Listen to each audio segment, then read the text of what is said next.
அனைவருக்கும் வணக்கம். மலர்மிசை ஏகினான் மானடி சேர்ந்தார் நிலமிசை நீடு வாழ்வார். அதாவது ஒருவர் தன் வாழ்க்கையில் விருப்பு வெறுப்பு இல்லாமல் சதா இறைவனின் திருவடிகளே நினைத்து கொண்டிருப்பவர்கள் மனது பூ போன்றது. அந்த பூவில் இறைவன் அமர்ந்திருப்பான். அதாவது அவர்கள் மனதில் இறைவன் குடியிருப்பான். அவர்கள் இந்த இன்ப உலகில் நிலைத்து வாழ்வர். அதுக்கு எடுத்துக்காட்டு முனிவர்கள் சித்தர்களெலாம் சொல்லலாம். அவங்களாம் அந்த காலத்தில் பார்த்திங்கன்னா முனிவர்கள்லாம் காட்டுக்குள்ளே தவம் இருப்பாங்க.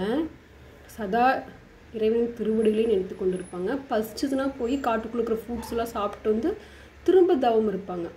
இன்னும் சித்தர்கள்லாம் வாழ்ந்துட்டு தான் இருக்காங்க இமயமலையில் அப்படின்னு சொல்லி நம்ம கேள்விப்பட்டிருக்கோம். சரிங்க, இங்கிலீஷில் எப்படி சொல்லலாம் அப்படின்னா, God lives in the flower of heart. One who always thinks about the glorious feet of the God will live longer in the world. பிடிச்சிருந்துச்சுன்னா லைக் பண்ணி சப்ஸ்கிரைப் பண்ணுங்கள். அடுத்து வேறு திருக்குறளை சந்திக்கலாம்.